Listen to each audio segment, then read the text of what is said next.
Hey y'all, and welcome back to the review. So as you can see, I'm in my car doing this review. I did do a video and then it got there was laundry in the background, and so I was like, I'm not posting this because it's very distracting. So here we are in the car doing our review.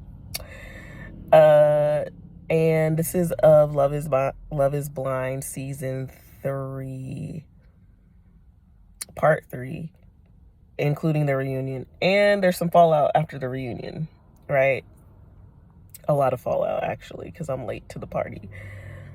But we're going to get into it. So let's just start with Cole and Zenib, because that's just... I just feel like the whole shenanigans was giving a lot. It was a lot to watch Cole get like obliterated at the altar, and then after that, like the reunion, him being like ganged up on and people criticizing him and all the shit that they said, and like nobody being able to corroborate the story of Cole kissing another person and everybody going home, and like there's clearly no parts of it that were like, I'm sorry, but like obviously like there were parts of it that I was just like, what? Like, wait, what happened? Like none of it actually made sense. Like it felt really chaotic, and it was chaotic. That's why. So because of that, with that being said, I don't know. The whole thing is,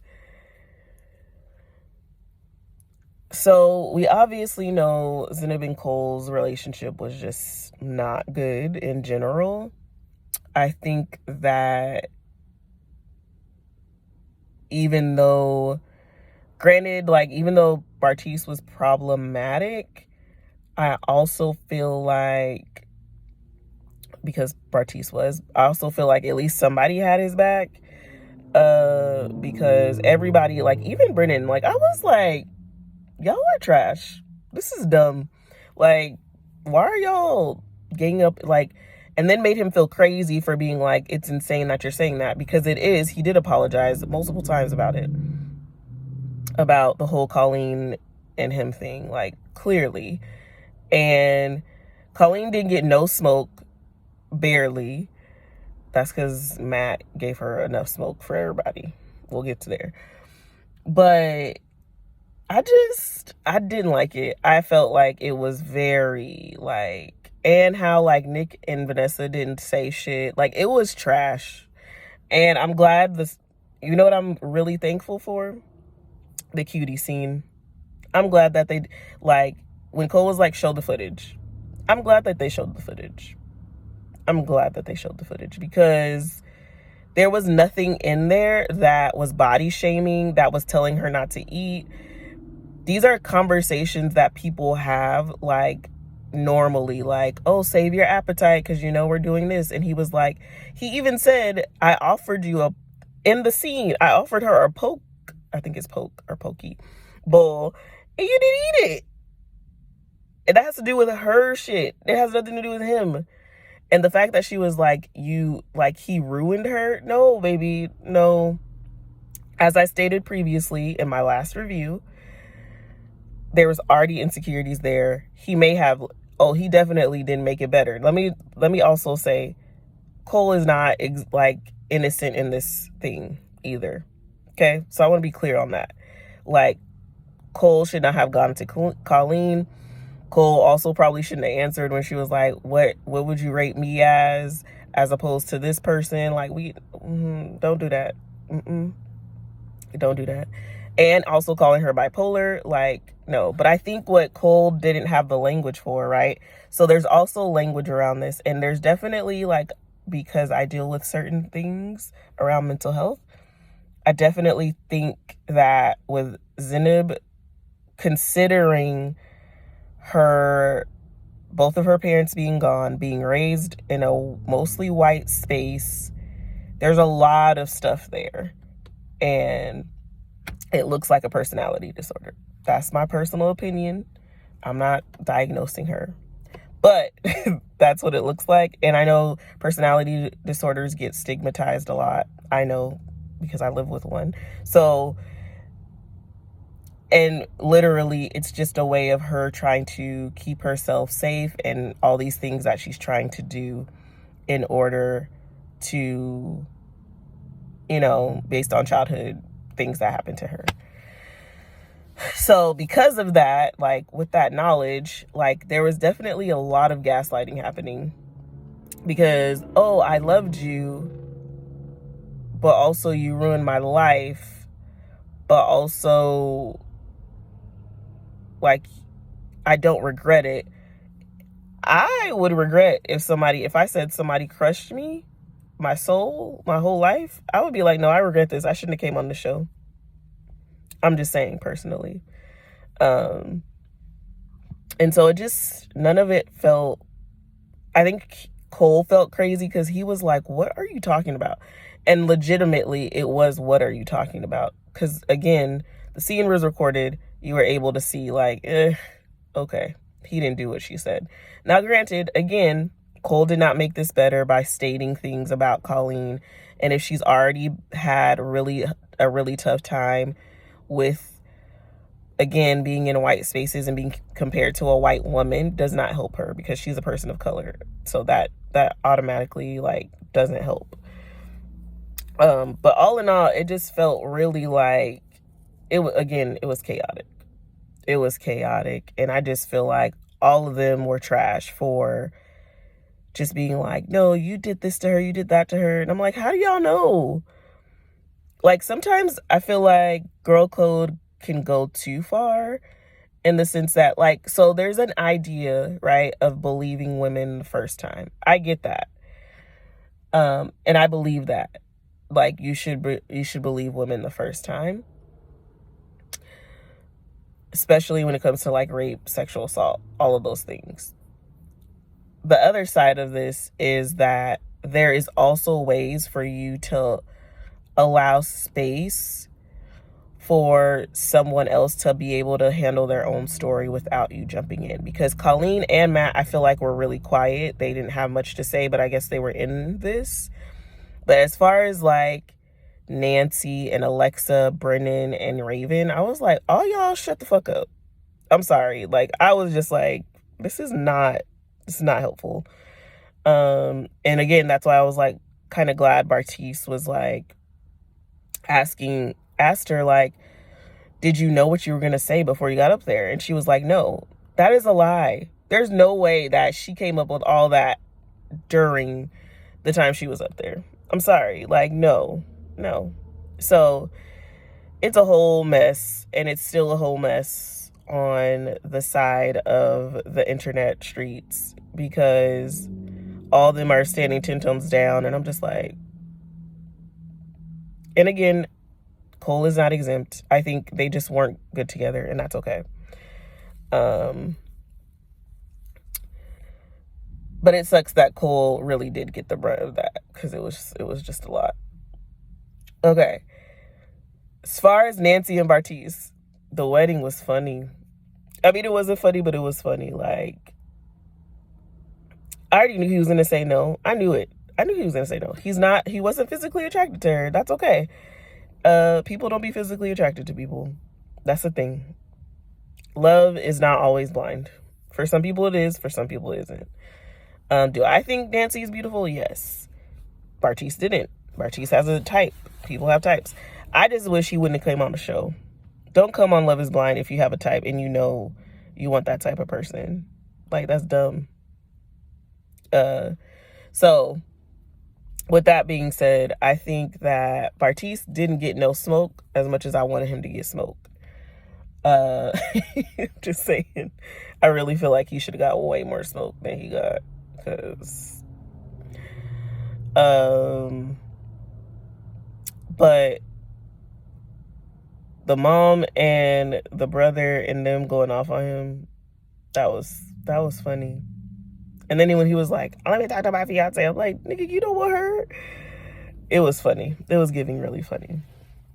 Alexa and Brennan, we all know they was gonna be together. Like, I didn't like their energy. Both of Alexa and Brennan was just, I didn't like it. I felt like they were really judgmental and very I'm on my pedestal bullshit. And that's just me. That's just me. But good luck to them. As far as Matt and Colleen, so obviously I didn't actually know if Colleen was gonna say yes. I felt like Matt was. We also obviously see that they're still together. I worry for Matt because these are some of the behaviors that he did are similar to some of the things I've done. And the fear of being left often makes you try to leave first to make people stay. It don't work. Eventually they'll be like, I'm out of here.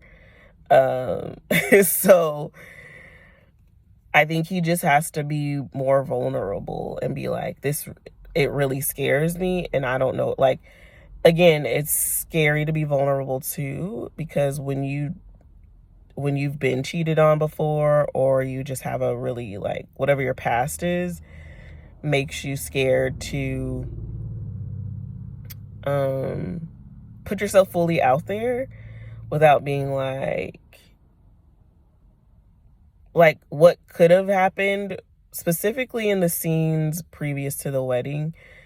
Like, when Colleen was out, I think he could have been like, and again, when you're in the midst of a feeling, it's hard to like wrap your mind around it. But what could be helpful is when you did not answer your phone and you decided to go to the club and not come home with me, it made me really scared, and it made me feel like you were going to leave me for someone else. Because I think that's what it really comes down to, is that because of his past, the fear that Colleen's going to do the same thing because she's out with people. And also the other part is that, like, the whole Cole situation didn't make it better with someone that's already really scared of being left or cheated on based on their past. And love is a risk, period. Like, let's just be real. Love is a risk. So I think knowing that, I think Matt has work to do. And I don't know, I feel like some of Colleen is going to die. And not like she's not going to be able to be her full self, because he's so afraid of what could come of her being her full self.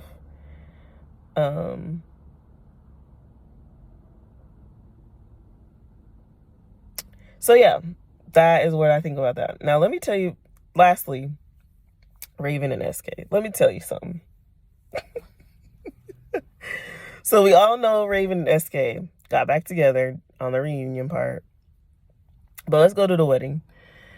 I didn't see any signs of SK saying no. I didn't think he was going to say no. Let me be real. I did not think he was going to say no. So I was really surprised that he said no, because he was acting like, oh, you're this modern woman. I'm cool with it. We good. You ain't got to be this Nigerian woman. Cool. It seemed like he was cool with it. And again, don't come on the show when you know your ass gotta go to grad school. Like, I don't understand. And you know she live in Dallas. Like, people don't want to just leave, especially if they've only known you for a month. Like, I'm not moving my whole life to LA. Granted, I think she would be great for LA. But at the same time, like, for her, she's like, no, I don't want to do that. Like, so I didn't see the no coming. And so it seemed like Raven was really hurt about it. And then obviously we know they got back together, and they have posted pictures, and, you know, they've been together or whatever. Then the fallout comes shortly after the reunion. And this woman has stated that she's dating SK and has been going on trips with SK and she got a whole photo out. Like, they was in Cabo, Greece. Like, they was out here doing the things.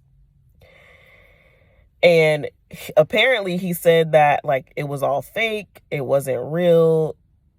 Like, and I don't know. It's really interesting. Like, because if it is not real, why would you go on the reunion and, like, be all up in her face if it wasn't real, and then, like, still be engaged to her if it wasn't real? I just don't understand.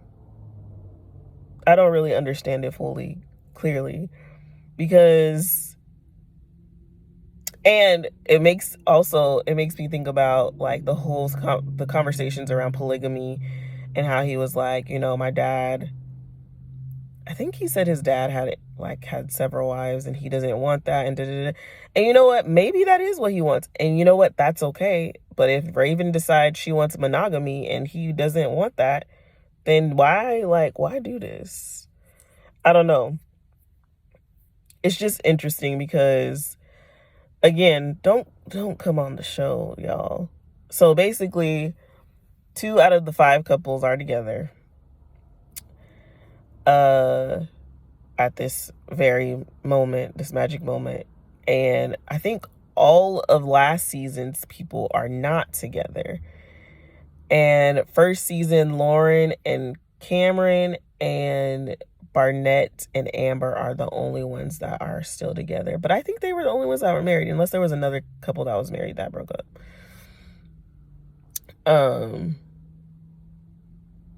But I don't know, like, I guess love is not blind. I don't know. Love can be blind, but I don't know. It depends on the person. Let's just say that. But that is my review. What are your thoughts about the reunion, the fallout afterward? Yeah, comment below. And man, Raven. Also, I want to say, I feel like I'm good at, like, detecting things, because I said that about Bartise this whole time. I was like, I don't think he's actually on here for what it's supposed to be here for. I really think that, and maybe he's not the only one was on here for that, but I think people do, because you get the blue check, you're verified, people know who you are. There's things that come with being able to be on Love is Blind. You get a new following, and granted, some of it isn't good, because Zenib took all her comments, turned them off, because she's getting a lot of stuff, a lot of flack. So it could be good, it could be bad, but I think, like, you can make a living off of podcast and being on, like, doing different stuff, and, oh, we want to have you come and do this thing. And so I don't know. Some of it doesn't always feel genuine. But that's my thoughts. All right. Like the video, comment, share, whatever you want to do. And I'll see you in the next one.